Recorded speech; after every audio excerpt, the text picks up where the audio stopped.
did you see the brand new special look on Disney Plus for Andor Season 2? I did. Every little tidbit we're getting about Season 2 just makes me more and more excited. A very different tone for this spot than the trailer, and I think that was probably needed. In my mind, the trailer was much more to hook in the general audience, people who maybe hadn't even seen Season 1 yet. This one to me seemed like the reassurance to the people who have already been following along that we're continuing that tonal, the tonal trajectory set by Season 1. We're still covering the same themes. We're gonna be just as down and dirty as we were in Season 1. And I think that was a good, just reassurance to us that we're gonna get a really fully faceted Season 2 for the show, kind of as we would expect it. Yeah, it's so good. It's like half trailer, half behind the scenes, which is really cool, and it gives us a ton of new visuals. A lot of that wheat planet that I suspect is probably Dantooine, but I don't know anymore because it seems like the Sinar Systems TIE fighter. It's almost like a test pilot thing going on. If that is Dantooine, that's interesting. It's happening there. Yeah. So it makes me wonder if that is actually Dantooine now. We see a lot more new images of what's going on what we now know is Gorman. Yeah. And we actually get confirmation of that via this special look because in the subtitles it says people are shouting in gore. So all that, the Gorman massacre we are getting on screen. And Mac, I've never seen people so excited for fictional war crimes than this one. People are so excited to see the Gorman massacre. Yeah, well, it's a big deal. We know from some of the auxiliary materials and stuff going forward that one of the big things that really motivated Mon Mothma and is kind of her like a big a hill that she's kind of dying on, I guess, is the Gorman massacre. And we see her all through Season 1 advocating for the Gorman people, trying to speak up for, we don't know exactly kind of what's going on, but we get the sense that the Gorman people are being exploited somehow. Mon Mothma is trying to stick up for them. So I think that's a really cool thing if we're going to actually see the war crime that kind of, solidifies everything, brings Mon Mothma from being kind of an undercover senator operative to the leader of the Rebel Alliance, Yeah, and this, we know from Star Wars Rebels, it's her speech about what happened on Gorman that really kind of gets her in major trouble and has to escape Coruscant and then be passed off to the Ghost Crew in Star Wars Rebels. By the way, Star Wars Rebels, the cast of Star Wars Rebels is coming out with a podcast called Pods of Rebellion. Definitely check it out.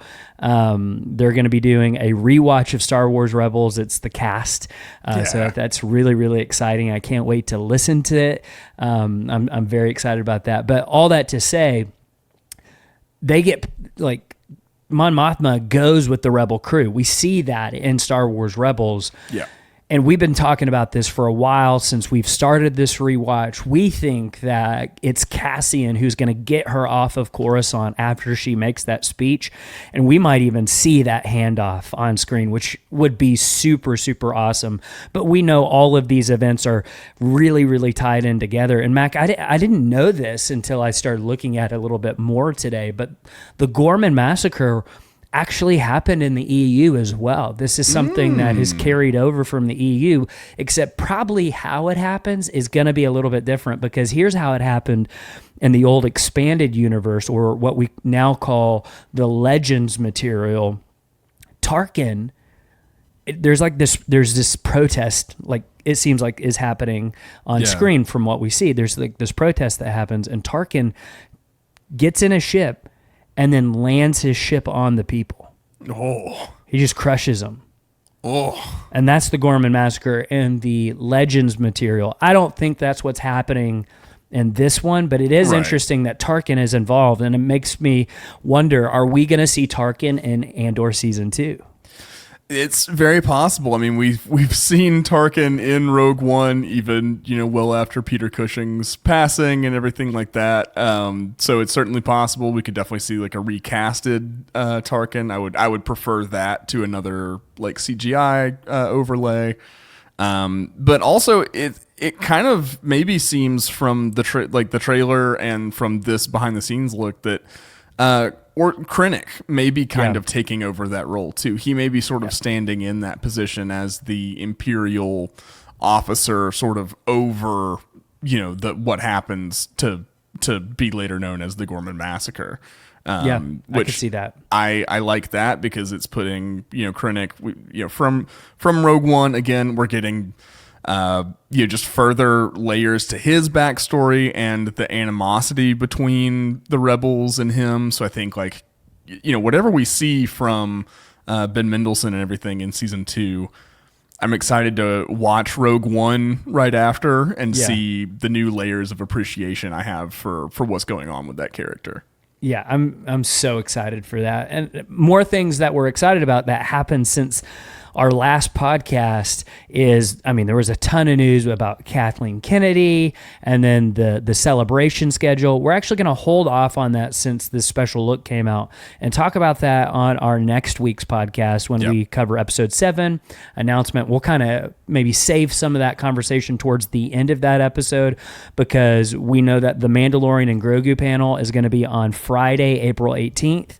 And they're probably going to show a trailer, and it will be the best day of this podcast life when that happens. So, we got to talk about it because that's how we started as a podcast, but we'll save that for the end of the podcast next week because I am so excited to talk about this episode of Andor in our Andor Rewatch, Mac. Yeah, for sure. You are listening to Children of the Watch. I'm Mac Lacey. And I'm Alex Maxwell. And today we are breaking down the 6th episode of Andor for our Rix Road to season 2 of Andor. I really came hard on that 6, didn't I? Yep. You really put some oomph behind that one. I really did. If you're new to our podcast, we break down every single episode of Star Wars television, scene by scene, to analyze the story, find comfort Easter eggs, and explain how it all connects to the larger Star Wars universe. And we would love to continue that conversation with you over on our social media, which is at cotw on Blue Sky, TikTok, and Instagram. And also on our Patreon, patreon.com/The Mandalorian Watch. You can get access to our Discord and all of our bonus episodes and materials for just $2 a month. And we are starting a book club reading Reign of the Empire, Mask of Fear, which takes place just 1 year after Revenge of the Sith, and it follows Mon Mothma, Saw Gerrera, and Bell Organa as they start planting the seeds of rebellion. I can't think of a better way to prepare for Andor than doing that over on our Discord via Patreon, Mac. But all that to say, I think we should jump into this week's episode, which is episode 6, The Eye. Let's do it, Alex. So the director, once again, is Susanna White and writer Dan Gilroy, and they're keeping the tradition of what they did in season 1 for season 2, where it's like every 3 episodes, it's just the same team that are doing it. Yep. And I think that's really good because it makes it feel cohesive. It makes it feel all connected and like not going off in different directions. It feels really, really contained, but connected. And I like that. Yeah, for sure. Especially, I think the 4 arc nature of this coming season is going to be even more apparent than in season 1 due to the time skips and things like that. So yeah, I like having kind of a cohesive vision through an arc that just lets the ideas come through fully without anything getting lost in translation or anything like that. Yeah. It's just nice. It's just nice. I like it. I'm a big fan of this model. It's really well thought out, I think. All right, so let's jump into it. We begin this episode after our recap and the show intro for Andor, which is always kind of a variation of the theme of Andor, which is really nice. And I don't know, Mac, have you ever heard all of the themes put together into one? Have you ever listened to that? I haven't. It's really cool. But we begin this episode on Aldani as Nemik gives Cassian Andor it looks like some Dre milk, and he's drinking it this time. I need to know what that tastes like. I know so bad. It really does seem kind of like the Limbus bread of the Star Wars universe. It's like, this is the only like fully liquid diet you can actually sustain yourself on in the galaxy. Yeah. So as he gives this to him, Nemik starts to kind of, I don't know, it seems like he's starting to get some things off of his chest to Cassian of like, hey, for some reason, I'm kind of nervous about what's about to happen. And Cassian is trying to relieve him and say, hey, everything's going to be fine. We don't need to worry about what's about to happen. The adrenaline's going to kick in when we start the mission. Everything's going to be fine. But Nemik seems to really be struggling with like, hey, now they're like literally about to start doing this. Right. He's not feeling what he thought he would feel. Like he feels really, really unsettled. And he mentions to Cassian like, hey, I noticed that you sleep so easy and I can't sleep at all. What's going on? And so he's questioning that, and Cassian basically says, listen, you're thinking so much about them and they don't think about you at all. Not one bit. Yeah, they're not losing any sleep over you. So like I think Cassian's using that to his confidence. It's going back to what he was saying in I think episode 3 or so to Luthen. They're so arrogant. They're so fat and happy that you just like they couldn't imagine people like them sneaking in under the radar, like getting into their house, eating their food, taking their stuff, so like that's kind of the confidence Cassian's sitting in. But for Nemik, I think there's a lot more at stake, right? Because this is his ideals going into practice. This is the first like actual real life test of is everything he's been writing about theoretically, is it going to hold up? Like, is it actually going to be able to translate into real world action, real world change? This is the first test of that, So I think for Nemik, like his faith is on the line in a way, to where Cassian's there to do a job. It's not. So I love that dichotomy. And it kind of seems like Nemik realizes that and kind of gets a little frustrated with Cassian in this moment. He's like, so like what? You don't care like about freedom, independence, justice? Like you don't care about any of that? And Cassian's like, hey, listen, you got to be careful what you're wishing for here in terms of if we pull this off, they are going to start paying attention to you, and you might not like when they do. Yeah, things may change a little bit because like they are operating in the shield of just that nothing's ever happened like this before. Nobody's dared take this big of a swing back at the Empire, but we see, especially actually in next week's episode, that things change after this. Yeah, and that's one of the things that was really, really interesting in watching this episode and next week's episode that we talk about announcement is like this really is seemingly one of the biggest things to happen against the Empire. It seems like all the things that the Ghost crew is doing on Lothal is really contained to Lothal and that sector, and the news isn't really getting out all that much in terms of like if they're making big moves on Lothal, no one's hearing about it, not yet at least. Right. And you gotta remember season 1 of Star Wars Rebels, I think even maybe takes place a little after this. In terms of like, I don't know if season 1 of Star Wars Rebels has actually even started yet. Yeah. that timeline's a little fuzzy. Yeah, it seems like this is the first big thing, like that people take notice of. Right, like the rebellion wouldn't even be something that the Empire would be fighting yet until this happens. And you know, even in Star Wars Rebels, they know that they're fighting like a rebel cell. Yeah.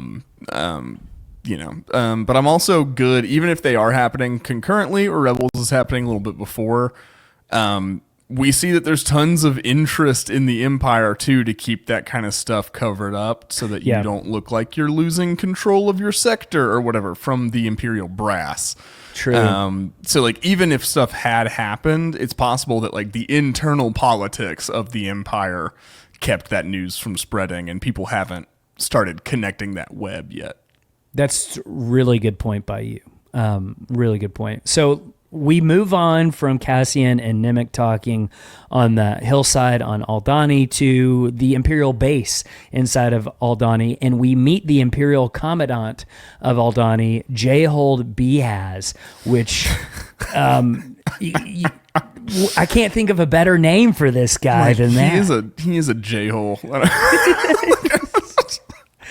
He really is. He just represents everything about the arrogance, the complacency of the Empire that Cassian's talking about. You know, I get the feeling that Behaz probably came up through the Republic military of some kind, or like the Republic Navy. Like, he seems like somebody who's kind of been in command for a while. You know, who knows?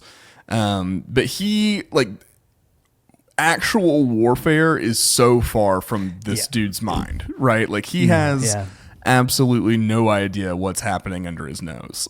He's just concerned with like what outfit his son is wearing and like I get the sense more of like, I don't know if he actually did come up through the Republic military, but more like he was a vacuum salesman during the Clone Wars who just found himself in this position where it's like, I'm in charge now and I know how to do things because I was a great vacuum salesman back on Coruscant. So. That's entirely possible. That is kind of the other trajectory for an Imperial officer. Just no background at all, just kind of coming in. And I run things well in this sector, so why can't I do it with people? Yeah.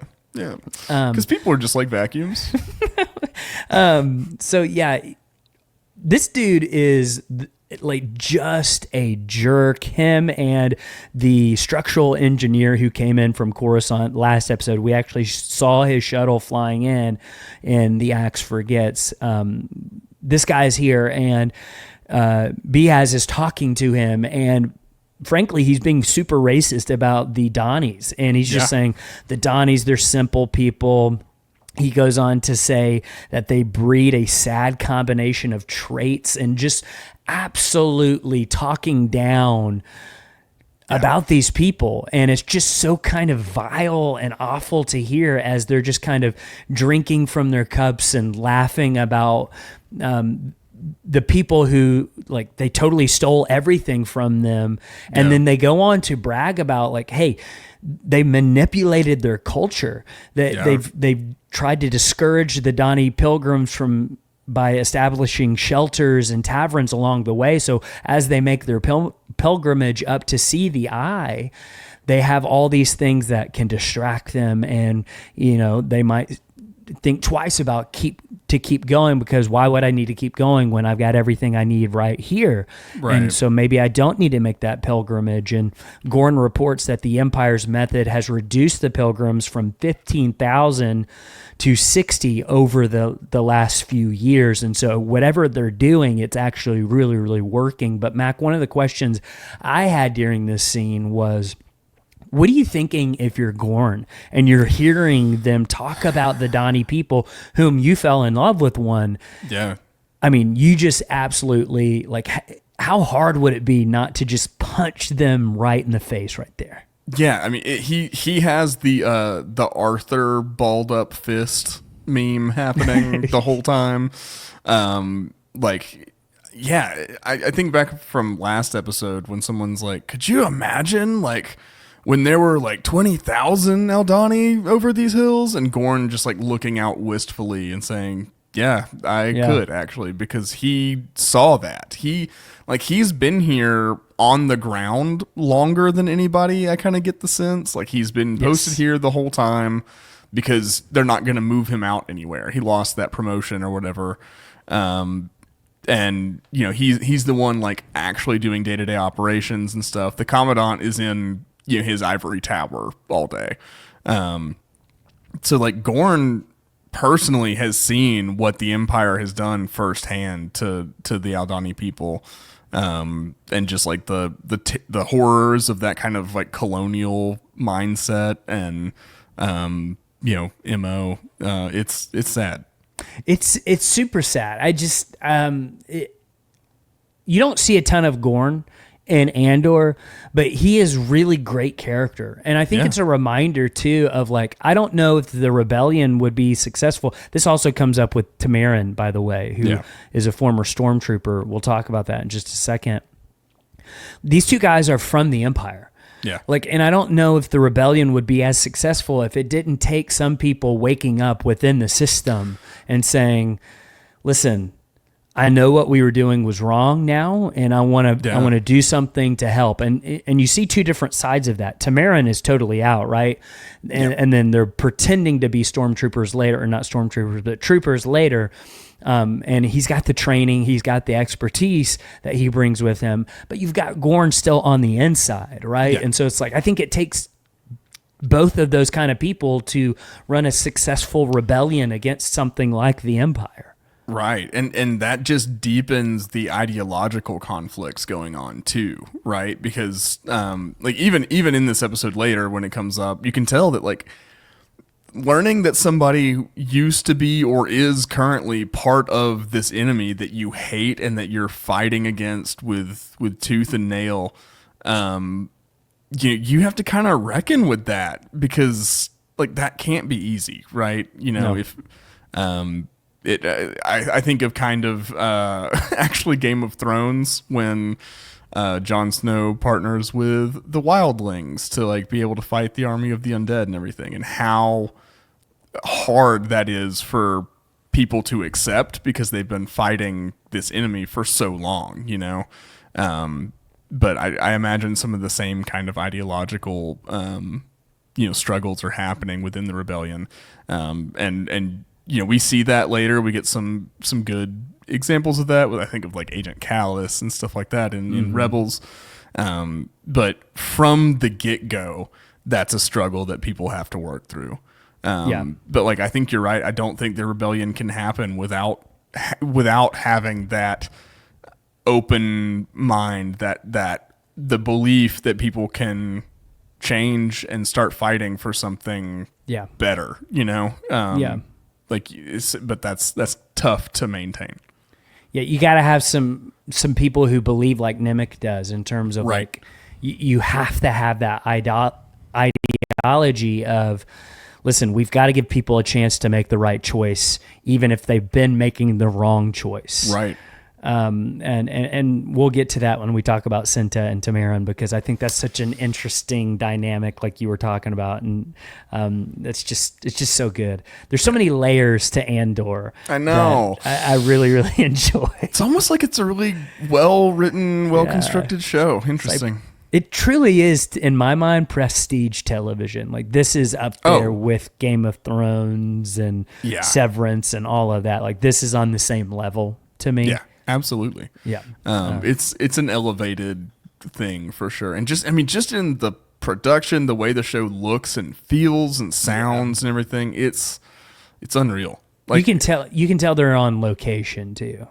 And it goes a long way for that grounded, gritty feeling that the show has. Which Ahsoka season 2 will be on location. They are moving their production to England.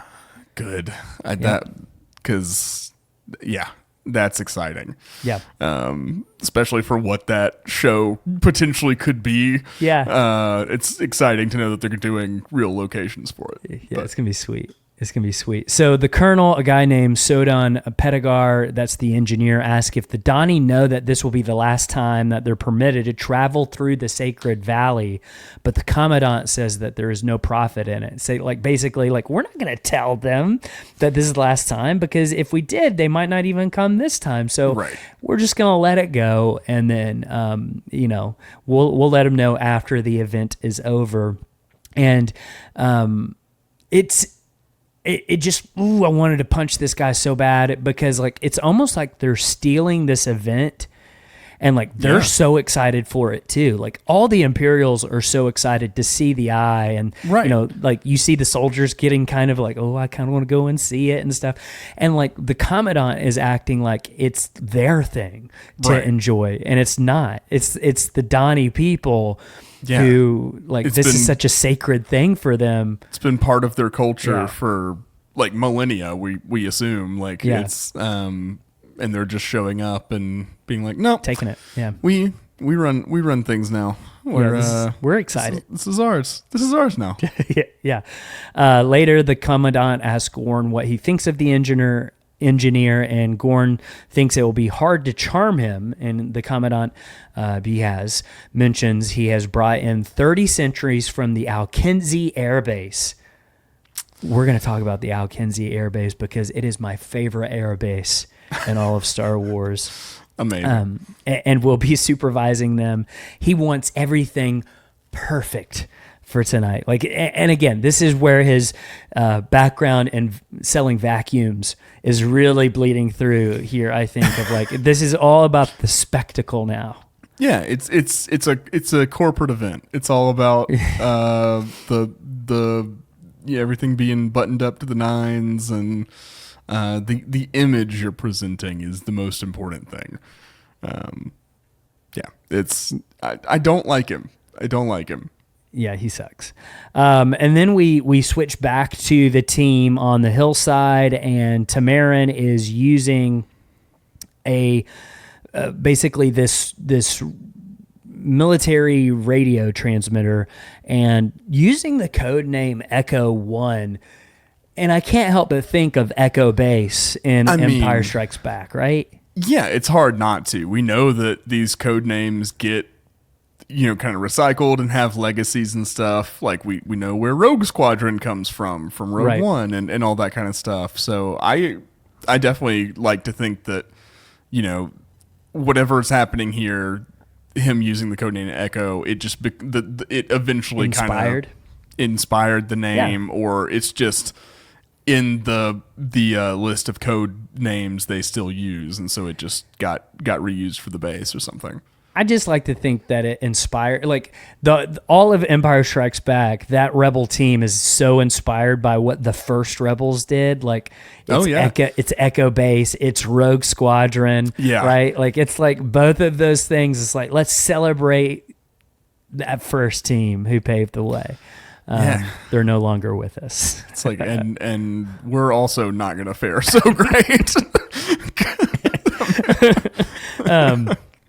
Yeah, and also kind of got the vibe, I don't know if you did, I didn't really pick up on this, and I probably should have the last few episodes. Nemik is the tech guy, right? He's the guy that understands how to use this transmitter. He's the one that built the navigational thing so they can get away from the Imperial tech. And I kind of am building this backstory in my head of Nemik of he probably maybe wasn't a tech guy, but because of what he was talking about, we cannot rely on Imperial tech. He just started learning because that's what he would do. Right. Yeah. And it's clear that he's not there as muscle or as, he's not there for his physical capabilities or anything like that. He's there, for his technical expertise, he's doing, like you said, everything engineering or computer related, anything like that. But and then I think probably a secondary thing that they realized when they got him there for the tech stuff was that he's the heart of the rebellion. Yeah. Right. I think that was a secondary. It's probably not why he was there, but that's maybe why he stayed. Oh, this kid's got thoughts. Yeah. That's valuable. So yeah, Tamarin is using the radio as Echo 1, calling down to Valley 1, where Vel and Cinta are in like this little rock alcove across the dam, and they can see the other side of the dam, and they're basically calling each other to lock in of like, okay, are you guys ready? Okay, good. We're ready too. And this is like the last moment before we actually start doing this. Like this is the last chance we have to talk to each other. And so they confirm with one another. And after they confirm with one another, Skeen and Andor go on to talk. And this is where we learn where Tamarin used to be a stormtrooper. And one of the things, I don't know if you've noticed or not, Mac, but there's not a lot of stormtroopers up until this point. But after this point, we start seeing more and more stormtroopers. And that's because, and even think back to Solo. Yeah. Han was not a stormtrooper. There are different divisions of troopers, right? There's like your regular troopers that like Han was, and those are the kind of troopers that they're pretending to be in this episode, and we see up until this point a lot. Yeah. It's not until this incident that the ISB starts gaining more power, Palpatine starts taking away more things from the regular citizens, that we see more and more stormtroopers, and the stormtrooper corps starts becoming the main force of the Empire. Right. Yeah, I really appreciate the differentiation they give to that. It's like, yeah, stormtroopers are they become kind of the default military force later, but they start out as like a specialized thing. Elite. Like they're in the elite squad. It makes more sense why, like, you know, old Ben on Tatooine's like only Imperial stormtroopers could be so precise, because it's not just rank and file troops. They're trained stormtroopers. All accuracy jokes aside, you know. But yeah, like I like that. And it's also just going ahead and reinforcing that, yeah, like stormtroopers are not all clones. Like the clones did become the first stormtroopers, but then they immediately had to start drafting other people.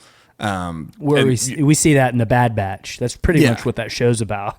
It's the clones being phased out, and it's the legacy of the clones and everything. Yeah. So yeah, but it honestly kind of struck me as fast that Tamarin would have time to both be recruited as a stormtrooper, go through something, and leave and join up the rebellion at this point. Like I know it's been, you know, at least 13 years or whatever, but it just still seemed like a faster timeline that I usually consider. Like I think of people like stormtroopers deserting more, you know, after the Battle of Yavin and stuff.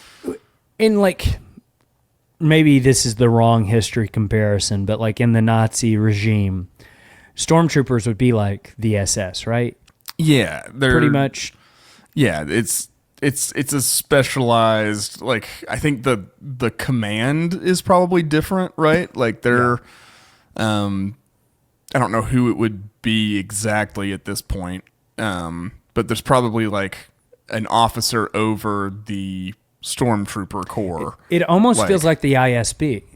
And I don't know that for sure. I think we would have to look into way more details about this. Right. And I'm not willing to pause the podcast to do that. But it almost feels like there's it's like Palpatine's direct control. It feels like the Senate still has some power, so they have some say in things. But after this incident, they start losing their say in things. And you know, Palpatine is able to extend his control via whatever he directly controls, and it seems like that's stormtroopers as well. Yeah. But Mac, it's super interesting. You know, we mentioned this just a few minutes ago that Tamarin's a stormtrooper, and then Skeen tells Andor, "You should have been here when Cinta found out, because stormtroopers murdered Cinta's entire family." And I think it just goes back to that conversation of like they had to find a way to make that work. And that meant compromise on probably both of their ends in terms of like there's something higher than ourselves, a bigger mission than just my personal preferences about that, and it also, I think it shows you what a tough character Cinta is too. It gives us another layer to her who I'm sure we're going to get more of in season 2. Yeah, it's really cool. I mean, it also just kind of shows you, it justifies a lot of the other teammates' frustrations at Cassian joining just last minute, because like think about the weeks and months that Cinta and Tamarin had to try to find some common ground and like a way to work together, like that takes time and patience. And so like it almost feels like, Cassian showing up, like you haven't earned the trust that all of the rest of us have earned with each other. Right. It just further kind of makes that make sense. It's that gap. It almost feels like that gap widens a little bit because of that information that we learn. And then we go back down to Valley 1 with Vel and Cinta, and they're getting their diving equipment out, which is super James Bond. Like what they do feels so James Bond. What they do later for their part of the mission. And then as they're doing that, one of the comets shoots overhead, and then it passes over the engineer and Gorn as they talk. And then we start to see the Donnie people coming up from the valley, and the soldiers have to get ready to kind of make their presence known as the Donnies officially enter basically that pilgrimage spot that they've been marching towards. And you can see as they're coming, the soldiers are just kind of looking at them, trying to, I don't know if intimidate's the right word, but it's definitely trying to be like, that's what Behaz wants of them to know, like, hey, listen, don't try anything. We're in charge here. And then as they're walking up, Andor and the rest of the team already in their soldier gear, and they're pretending that they're from Al-Kinzi Air Base. Like there's some of the extra soldiers from Al-Kinzi Air Base as they come in. So and they didn't even know what the story was going to be, because Tamarin was like, remember, it just matters like the first person who asks. If the first person who asks is from the garrison, we're from Al-Kinzi. And if they're from Al-Kinzi, we're from the garrison. So like that would be stressful. It'd be stressful. Like that, like even with how much rehearsal and preparation and everything they've done, still so much of this comes down to luck, Oh my gosh. Yeah. And maybe a little help from the Force. Maybe the Force. I like to think that the Force is helping guide some things, even if they don't even know it. Yeah, it depends on like what cosmology of the Force you're using, and that's we need some. Yeah, we do. We need a little bit of we need a book getting into a deep dive on some of that. I need like maybe we should write it. We probably could. Maybe, but it depends on like I tend to see that like the Force is has a will in the galaxy, if you want to put it that way. I think there's a lot of evidence for that. Yeah, like that's why there's so many seeming like just coincidences and stuff that are convenient. That's the Force putting stuff together. Like, yep, I agree. It's not the living Force. It's the cosmic force. The cosmic force. Thank you. Yeah. I was going to say the unifying force, but that's exactly right. It's the cosmic force at work there. So super tense situation. Tamarin's like, listen, just lie the opposite of whatever they say, like you said. And then we kind of get this tense situation as Cinta and Vel are hiding in the rocks, getting their equipment ready. Some soldiers kind of pass by, take a leak as they're like hiding there, and they don't get discovered. But then the Donnie move past Cassian and the team, and they start following and marching after them. And then back in the Imperial base, J-Hold is doing his absolute best to get that belt on, and my man cannot get it to fit at all. Like we've all had these instances, you know. Yeah, it's like, man, I got to start running again. Maybe you're coming back from vacation. Maybe Thanksgiving. Maybe you started a desk job and it's been 6 months and you put the gym to the side for a second to focus on the new job. I'm not speaking from experience at all. So he's struggling to fasten his belt as he speaks with his wife.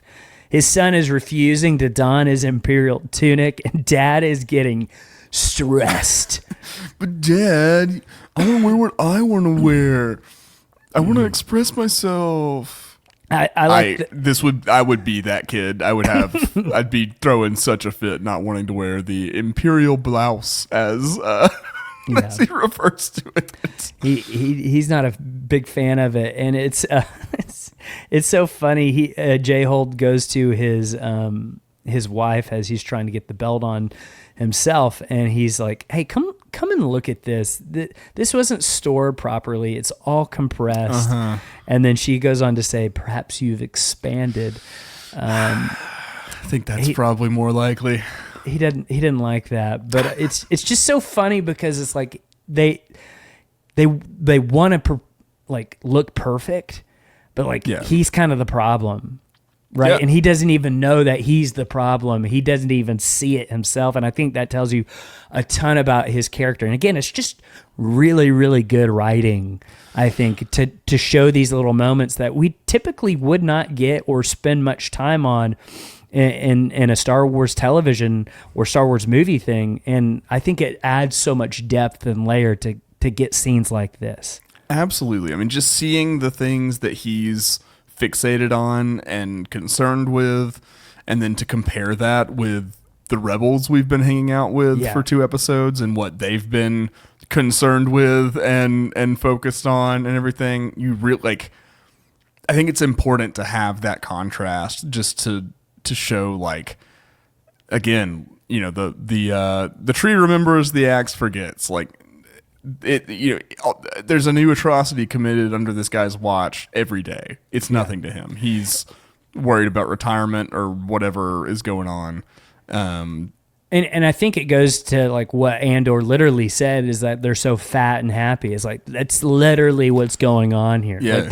That is literal here in this scene. And I just, like you said, I think it's a great comparison to what are the Imperials experiencing, and then what's the rebellion experiencing. But then we go on to start this ceremony as the Donnie people reach, and Gorn greets them, and they have a little exchange, and then they march on, and Cassian and the soldiers march past Gorn, who that's got to be a tense moment of you're clenching them cheeks a little bit if you're Gorn, and oh boy, this is that's where it gets really real for everybody, I think, in that final little look, even maybe more so than the final check-in with Valley One.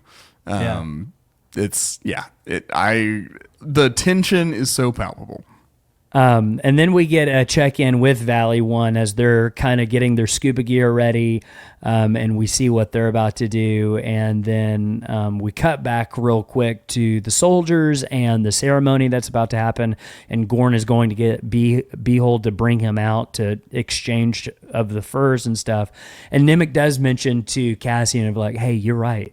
I'm not tired at all. I'm feeling good. The adrenaline has kicked in. I am running on maximum overdrive right now. And that's what the human body does. When you've got to go, you can go. Your body can do a lot more than what you're expecting it can do. If you need it to do it, it can do it. You'll pay for it later, but in the moment, it's not without its consequences. But yeah, so basically the ceremony goes on, and they get the skins, and you can tell that Behold just absolutely despises doing this. He thinks it's stupid. He thinks the skins smell really bad. Again, kind of just giving you that thing with Gorn of Gorn just wants to punch him in the face, but doesn't. And then we continue on with the ceremony as the comets continue to come forward. And then the girls, Cell and Venta, make their way to the other side of the dam and start climbing up as it's starting to get a little bit darker. And then basically this is one of those moments where you see Val kind of hesitate a little bit. Yeah. Which is shocking because she seems like the most determined out of anyone there. But she has this little moment up on the dam of like, is it time to go? Is it time to go? And like Tamarin's trying to get her to go like, hey, we gotta start now because we're on a timetable here. And she hesitates. Why do you think she hesitates?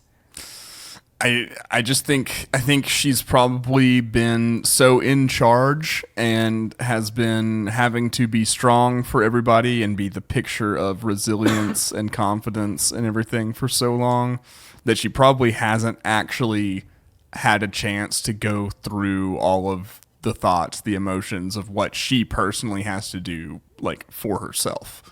I think it's kind of like she's been, so focused on everybody else in the team and so focused on making sure they're all getting along and everything. She's got, like, she has to address everything in this split second that, everybody else has been working through in their minds for weeks. That was just my read anyway. Yeah, that's my read too. Of like, it's like, I think she kind of like at the end of the last episode with Luthen and Cleo when they were talking about like, when we do this is like, this is it. It gets real after this, one way or another. Either we're all dead, or we'll be hunted until we're dead. And we're now at war in a way we were not before. It's crazy. Yeah. So the mission is a go. They start the mission, and the ceremony continues. They exchange the furs, and then they start to march back into the base, and Andor and his team follow Gorn up into the hill, into the base, and then Gorn kind of stays behind to guard the door to make sure that none of the other Imperial soldiers get in. And once they get in, bam, it is on, and it gets intense really fast. And Behold is kind of like taken aback, like he doesn't really even understand what's happening at first, even though everybody else in the room does. It's and you see it get really real too, in terms of like, we've got the good guys of the show holding blasters to innocent kids.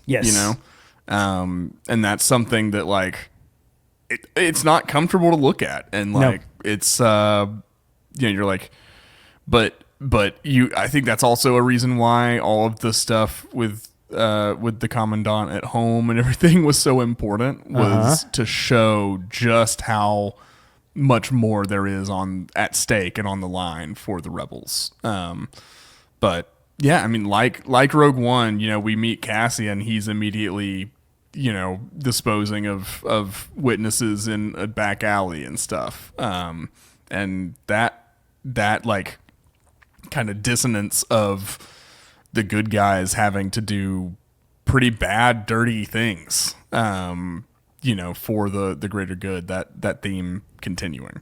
Yeah, because in this moment when, they're basically saying, like, listen, just do what we say and you're not going to get hurt, kind of like a robbery, right? This literally is a robbery. That's what it is. It's a stick-up.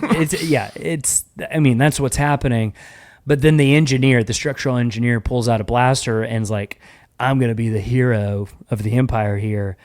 And he holds the blaster up and he's like, no, we're going to do things our way. And then that's when Cinta enters and absolutely just murks that dude with no hesitation.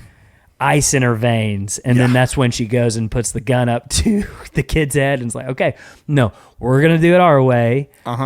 Go ahead and head down there. And so that's what happens. And again, you get another indication that Cinta is not a woman to be messed with. And then down in the valley, the ceremony is starting and, they're doing their chants and stuff. And I think that adds so much tension to the episode as it goes on, as it's like the intercutting. Yeah, it's the juxtaposition of this almost like euphoric frenzy of the crowd celebrating one of their most important cultural moments and stuff, and then the the opposite feelings happening in everybody inside the base. But also there's still, in both instances, there's this sense of like the moment. Like, this is the moment. This only happens every once in a while. Like, it's now or never. Yeah. And then we've got what Vel did on the part of the dam that she was on, and basically disrupting the communications and the communication tower of the dam. And the communications guy is like totally, like, he's really good at his job, because like he knows immediately something's not right here. Like, I can talk to only Al-Kinzi Air Base, but that's it. Like, nothing is working here. And, I think most people would probably just chalk it up to like, oh, it's the eye. That's what's going on here. Not this guy. This guy is on it, and which is not good for our heroes. But it's not. But also, it makes, like, to me, these like communications outpost guys are probably the Imperials I would want to hang out with the most. They seem the most like chill, but also competent, which I think the normal Imperial thing is incompetence and being so far from Earth that, you're practically levitating. Yeah, and then, the episode, I feel like, really speeds up from here. There's a ton of action as Behold basically tries to say, listen, you can't do this. This is not how it works. We have to have authorization. And Vel's like, you are lying. This is a bunch of bantha. There's no, like, we know how this works. If you don't work with us, we're going to kill you and your entire family. And then as they are about to head down, Vel has a little moment with Cinta, and you get the sense of like, okay, there is a relationship there. They have a relationship that I don't think we were super clued in on until this moment. Skeen mentions that, like, Cinta's already sharing a blanket with somebody, and you get the sense, from Vel's kind of jealous interference between Cassian and Cinta that that was the case, but this is the confirmation. But you do see too that they've been putting that part of their relationship on the back burner. On the back burner. Like, they are all mission focused. It's like, watching them for the last couple weeks, I guess it's like 3 days for our perspective, but you wouldn't have known that just by watching them. No. So I think that's important too, to just show how dedicated and how much you have to put everything on the line for the rebellion. Yeah, and it's interesting too, like they leave Cinta with the family. Yeah. Whereas like I would be very like, I kind of want Cinta with me because she's the most competent. It feels like she's like she knows what she's doing. But I think they left her with the family for two reasons. One, it's like the family and Behold knows that she will kill my family. Like, there's no hesitation. This woman will kill my family if I don't do what these people ask. But then also, number two, if things don't go well down there for the rebellion team, she is the one who could get away and probably survive getting away to let everyone know it did not go our way. Yep. Or to try to cover up things, to make it, to do some kind of sabotage stuff to make it look... You blow the whole place up so that nobody really knows, who knows. But it seems like she's just got a different, like, she's on a slightly different mission than everybody else. Yeah. It does feel that way. And then we get down to the vault as the ceremony continues outside. And when they get down there, like, all the workers are just kind of sitting around. They're not ready for it. They're really, really confused. And Behold is like basically at gunpoint telling them like, we've got to help them get the treasury on the ship and stuff like that.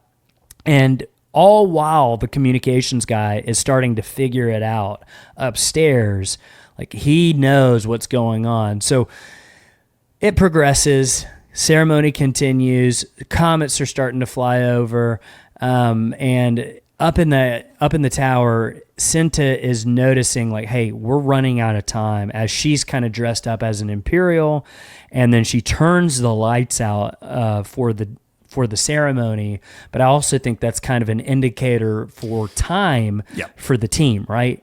Yeah, well, I think it's almost like something. I think it's her being like, "Hey, y'all, you're taking too much time. This is like we should have been out of here by now, basically." Yeah. And it's just gonna create some more cover for everybody to get out and all that kind of stuff. Yeah, and so we get a lot of scenes of them just loading these stacks of credits, which is really satisfying the way that they look. I don't know what it is about the way that they've stacked these credits, but it looks really good, and I enjoy the way that the Imperials take care of their credits. Yeah, and the way that the credits can still kind of like, twinkle and clink against each other just a little bit when the big drum things are moving around. It's good. Some good money sounds. But there's so much in there. I'm starting to get stressed as I'm watching, because it's like there's so many workers trying to get the credits onto the ship, and it's like you're not even making a dent. It feels like it's like, hurry up, please go faster, because this communication guy has built a team who's now racing down to the vault to see what's going on, and then outside, the comets start coming, which is another indicator of like we're kind of losing time. So like as audience members, the tension is really, really rising here, because it's like, oh my gosh, what are we about to do? So Skeen is yelling, "Let's move." Behold is not looking good. He's looking a little rough. Yeah. Not put together like he was. I think this is probably the most physical activity he's done in some years. Yeah. And then a communication guy gets down there, and that's when things start to get real, because he's like, what's going down? And Gorn tries his absolute best to be like, this is planned. This is totally normal. You have to give it to him for trying. Like, this is totally normal. The commandant of the entire sector is pushing a trolley where he's helping us load the shuttle. Tell him, sir. It is routine. Yeah, tell him, Commandant. This is what you asked for. He's one of us. You gotta admire at least the attempt. And Gorn is trying his best of like, hey, I'm giving you an order, Corporal. Get out of here. Just go on. Get out of here. It is not. It's not doing any good, because as the tension gets higher and higher, all of a sudden, Behold croaks, because he is like just worn out physically, and then that's when the gunfight starts, and almost immediately, I think Tamarin is taken out, who is like, he's the stormtrooper, right? Like he's the guy that you would probably be hoping to count on in a gunfight. Yeah, he's out, and so all this is going on, and because it's going on, Alkinzi Air Base scrambles its fighters, and Mac, oh my gosh. I freaking love this scene whenever the TIE fighter pilots are racing to the TIE fighters in Alkinzi Air Base. Oh yeah. Oh my gosh. Well, we've talked, we love a good scramble. Oh. We love some to and fro. Yes. Some running to and fro. Both sides. Both sides. We don't discriminate on if it's Rebellion pilots or Imperial pilots. Yeah, just give us the scramble. It's fine. I just want to see you run. Yeah. Let's see that stride. I want to see it. But the Imperial one is so cool. It's almost like Gundam-like, this airbase of like when you see the pilot drop down into the TIE fighter, and then the TIE fighters like all kind of come down on that row and just start dropping. Yeah. Oh my god! Oh baby, it's cool. I mean, it makes you wonder because they're only sending 3 fighters for whatever this. They're just kind of like, oh, we'll go check out, whatever's going on over here. It makes you wonder about like the full capability of this airbase. Yeah. Oh my gosh. But the gunfight in the vault is not going super well because inside the ship itself, Cassian is just absolutely getting manhandled by this Imperial. Yeah. Who's got him in a sleeper hold. I mean, he's got him in the classic sleeper hold, and it's Nemik who comes and saves the day for our boy Andor and is actually able to kill the guy who's on. It's like when the champion is about to get pinned, you know, he's down for like a 2 count and it's only a singles match, but his tag partner comes out of nowhere and saves the day. That's Nemik coming in. Yep. That's Nemik. And he saved the day. And when they start to close the transport doors, it's only Cassian, Vel, Skeen, and Nemik who end up on it. Everybody else is dead from it except Cinta up in the tower with the family. And this is one of the coolest scenes, I think, in all of Andor whenever they're escaping. And I really, really wish that everybody would have just strapped in. Because that would have made things a lot easier because none of these credits are strapped down and Cassian just zooms out of there. I mean, why you got to? And Nemik goes flying back, and unfortunately when he goes flying back, so do some of the credits, and it basically crushes him against another set of credits. And sucks. It's like immediately paralyzes him. Yeah, and you can see his face change. Like, it's honestly kind of a scary shot. Good performance through all that, though. Really good performance. And then we get a med spike, like just stabbed in the middle of him, and it's so cool because like we've seen those in video games, but I've never imagined them like adrenaline shots like this. This is Pulp Fiction, like Mia Wallace getting the shot in the chest. It's it'd be awesome if it existed in real life. I would keep one around all the time. Oh, 100%. So the reason they do that is because Nemik has got the navigation thing that he's built, and they don't like Cassian's like trying to like figure out what do we do? Like I don't even know where we're supposed to fly because like traditional instruments are not going to work in the eye. Like there's all kinds of electromagnetic interference from all the meteors and stuff. That's why Nemik was so important and is even still. Because he's got the more like analog navigational equipment. Right, and so they use the med spike on him so he can use that navigational equipment, and he starts telling Andor to climb, and Andor's like, you're not seeing what I am seeing, and he's like, climb now, and so Cassian listens to him and does that exactly, and it works. They get into the right zone. And then Nemik says, okay, now drop. And that's when he drops. And then they fly out of the comets. And this is just such a beautiful scene. Like the animation of this, the CGI, you've got to give credit to the Andor CGI artists because it is so good. This scene it gives you goosebumps watching it. It is just so thrilling. Yeah, absolutely. It's gorgeous. And like that.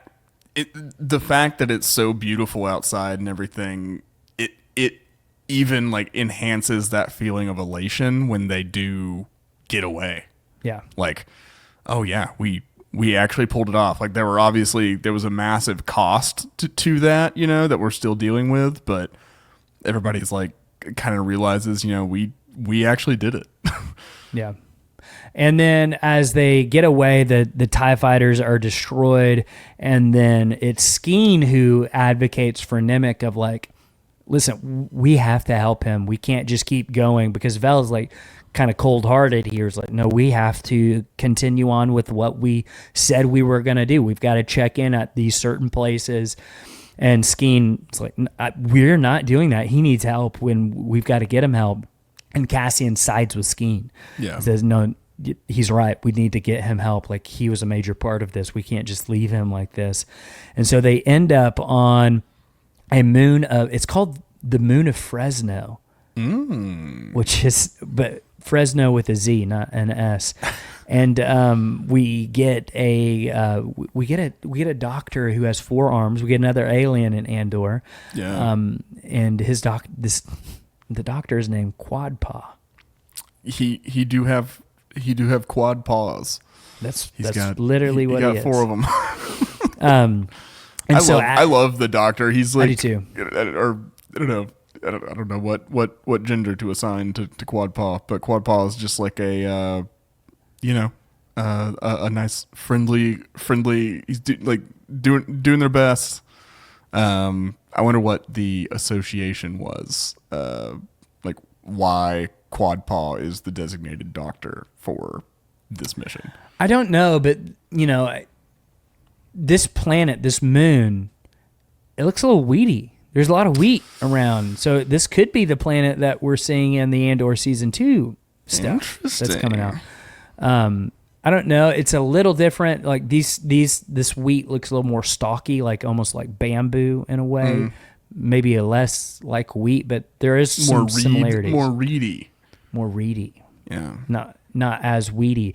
And so as Quadpaw is working on Nemik inside a facility, outside, Skeen and Andor sit and talk. And then we learn some pretty interesting things about Skeen. And Skeen is not a good guy. Skeen lied about his brother. His brother's not even real, according to him.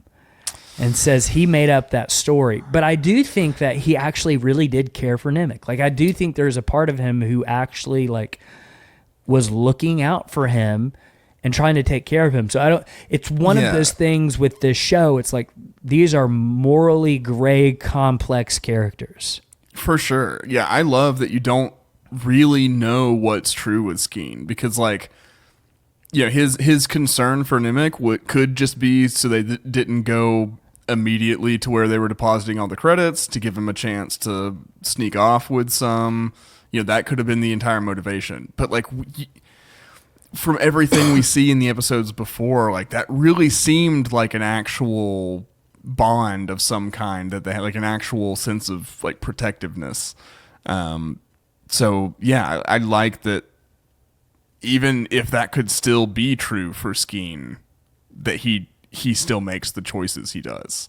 And just setting him up as that element of the rebellion, the element that you really can't entirely be sure of. Like he seemed like one of the most sold out, like he was the one pointing all the fingers and being, skeptical of Cassian and all that kind of stuff. But all along, Skeen was who you had to worry about, not Cassian.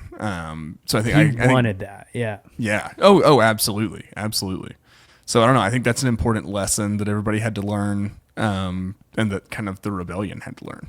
Yeah, and Skeen basically offers Cassian of like, hey, listen, while they're working on Nemik, let's get out of here with some of these credits. There's a moon 8 parsecs away that we, nobody's there. We can get away. We can make off with the money. What do you say? And without hesitation, Cassian just straight up pulls out his blaster and kills him. And I think I know why. I think I know why he does this with almost zero hesitation. One is because I think Cassian is truly learning, like, maybe I do want to be part of something bigger. Yeah. But then number 2, I think he sees himself in Skeen and he wants to kill that in himself. So he kills Skeen because it's like, I kind of do want to do that, but I know that's wrong. So I'm going to kill you. Yeah. Does that make sense? Yeah, no, for sure. For sure. Like from a tactical standpoint, I don't know that he had another choice either because like you're just going to let him talk like that and because he's going to kill you if you say no. Well, he's going to kill you anyway. Like you're going to fly the shuttle to wherever and then he's going to kill you. Like and Cassian asked him a question to that point, previously. So like, and you can't turn him into Vel or whatever. There's no, like, you're out and it's the Wild West. There's no law out here. There's no higher authority you can bring this to or anything. Cause like, if you just bring like, who's Vel gonna trust, Skeen or Cassian? So, I mean, Yeah, like tactically, I don't think he has another choice, but I like the insight that you had. Like, I do think he sees a part of himself that he wants to get away from in Skeen. Because from here on out, Cassian's loyalties, his motivations are not really in question anymore. Like this experience sells him. You know? Yeah, I think it solidifies him as a rebel. Yeah. So he goes back in, and we learn some pretty bad things about Nemec. He's not going to make it. He's going to die from his injuries. But then Vel asks, "Where's Skeen? What happened to him?" And Andor tells her exactly what happened, and she doesn't really believe him at first. But Cassian says, like, "I'm going to take what was promised to me. I'm going to take my cut, and I'm going to leave you the rest with the freighter." And then he takes off the kyber crystal and hands it back to Vel. Says, "Give this back to him, but I am done. I am walking away. There is nothing left for me here, so don't like act like we're part of a team. I'm getting out of here." But before he goes, it's Vel who gives him the manifesto from Nemec. Yep. And she says, "He wanted you to have this." And Cassian's a little hesitant to take it at first because it's like, I don't know, like, you know, number one, that's going to give me connections to these people, and I don't know if I want these connections. But also number two, like, he's trying to pretend like he doesn't care about what just happened, and I think he actually does. Well, and Nemec knows exactly what he's doing. Andor is his ideal reader, he says. You know, like, he knows exactly how to, like, I think Nemec understands that, like, he can't be the rebellion. Like, he doesn't have the skills, the nerve, all of that to be the rebellion. He has the ideas, he has the heart, but it requires inspiring the people who are actually going to get it done. And that's what he sees in Cassian, is somebody who can actually be the rebellion if he gets set on the right path. So I love that. It's almost like a little passive aggressive in a fun way, you know. I think Nemec knows it's going to be eating at Cassian and just be like, just going to leave this here. Just going to leave this here for when you're ready, you know. Little mind seed planted right there, and he knows what he's doing. Yeah. But what I really like is the end of this episode is when Cassian leaves with the manifesto. We cut to the ISB. Partagas is freaking out. Everybody's running like towards the meeting room, and you kind of get the sense, I don't know if you get this sense, Mac, but I get the sense that like they're kind of excited that something's happening. Like, it's like, somebody tried something. We're going to be here all night, and we're going to figure this out. Yeah. Well, I mean, I can't remember where it comes up. It might actually be in next week's episode. Somebody said something about, like, has there ever been a weapon that hasn't been used? Yeah. Luthen in the shop, I remember. But I think that's the ISB. Like, they've made this weapon, and it's excited to get to use itself, you know? Yeah. Yeah. Then we also cut to Mon Mothma speaking about the Gormans in the Senate to nobody. Like, nobody is listening to what she is saying, and she's very passionately giving a speech. She's saying that the boot to the throats of all Gormans. She's going on about them and how, you know, they need their basic rights, and for whatever reason, the Empire's not giving the Gorman people their basic rights, and literally nobody. And there's like hardly anybody in the Senate. They're just not there, and then whoever is there is just totally checked out, not even paying attention. Is that what being a middle school teacher is like? Yes, that's exactly what it's like. That is what the feeling is you're passionately giving this information. Half the people are not there. The other half aren't listening. So I sympathize with Mon Mothma on that one. And then we cut to Luthen Rael and his Galactic Antiquities shop, and there's a customer there, and he is doing his own thing. They kind of have a little interesting conversation about whatever artifact that they're handling. It's like this necklace, and they go on to say, like, we don't even really know what this inscription says, but he's such a good salesman. He's like, that's what makes it so special. You can make it pretend whatever it is you want it to say, like something along those lines of like, and she's like, ooh, yeah, that's kind of nice. Yeah. He's good at his other job too. Yeah, but then there's another customer within the shop who asks, you got anything from Aldani? And both Clea and him go like, what do you what? Deer in the headlights, huh? What do you mean? What are you saying? And the guy repeats, Aldani, because he had just heard there was some sort of rebel attack last night on Aldani. And he says, I'll have to look. And then he goes to the back. And as he goes to the back, he turns on, well, he doesn't turn on radio. I think that's the next episode. We get that scene where he goes and he starts laughing because it actually worked. Like they actually pulled it off. And we end with that scene of Luthen laughing with just pure joy and relief. Like it's almost maniacal laughter.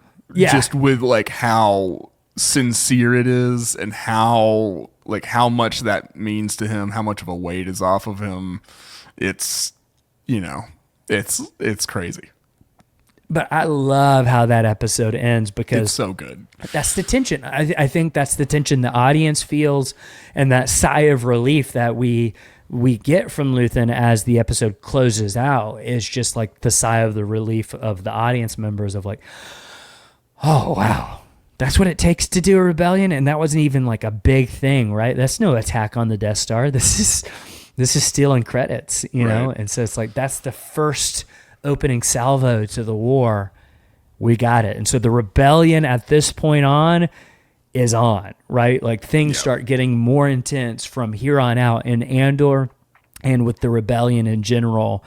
And it's all because of what they did in these last 3 episodes, culminating in episode 6, The Eye. But Mac, overall, where does this episode sit with you? I mean, come on. It's such a good episode. It was one that it was probably my 3rd favorite the first time I watched it through. Last week's episode, actually, this watch through has kind of surpassed it, just to where it found me when I've been watching it this go around, where I'm at in 2025 and everything. So I think this is like my 4th favorite episode of the the first season. But that's not like, just because it's 4th, it does not mean it's not amazing. It is. I couldn't imagine a more satisfying payoff to the last 2 weeks. To the buildup of the tensions and the dynamics between the team, and the fact that you see the plan has been executed perfectly. You finally get to see how all the individual pieces of the subterfuge are working together and everything like that. That's super satisfying to see. And you just get to see all of the ideological or like character discussions that kind of took place over the last couple episodes. You see how those play out when it comes down to it. Like when lives are on the line and stuff. Why does it matter that we were talking about all this? This is why. Is because things get real. Things happen to people. People start making choices. People are faced with tough circumstances. That's why all of that matters. And I just couldn't imagine a better way to pay off of all that. It's fantastic episode. Yeah, I also think that it establishes the pattern of Andor in terms of, think back to the first 3 episodes of Andor. Yeah. It's set up, payoff. Mm-hmm. It's the same with this. Set up, payoff. The only, I would say, hiccup in that is next week's episode 7, in a way, and then episode 11 in a way. Where it's kind of like resetting the table for what's about to happen. It's more transitional. Yeah. But I kind of feel like with the way that they're releasing Andor season 2, it's going to follow that pattern. Set up, payoff for each week. Yeah, right? They've been kind of harping on that structure even more this go around, and trying to really make sure we understand that that's what's going to happen. So, yeah, I think we can definitely expect to see, that this arc, we're just going to get 4 of those, and that's so exciting for We're season basically 2. getting 4 Star Wars movies. Yeah. Starting in April. Yeah. That's like we get a new Star Wars movie every week. That's really cool. That's insane. That's so cool. All righty. Well, that was fun. Yeah, for sure. So that's the breakdown for episode 6, The Eye. Had a fantastic time. I've just been having a great time rewatching it, discussing it with you, Alex, hearing what all the patrons have to say about it and everything. And thank you guys so much for continuing to listen.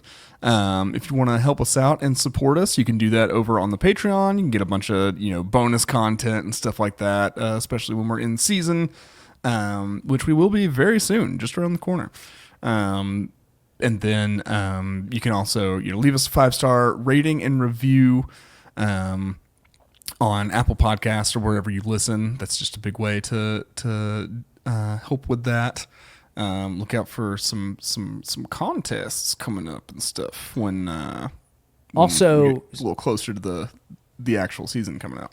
I'll tell you to do this as well. Steal your friends and family's phones and subscribe them to the podcast on their phones, as well as reviewing on their phones.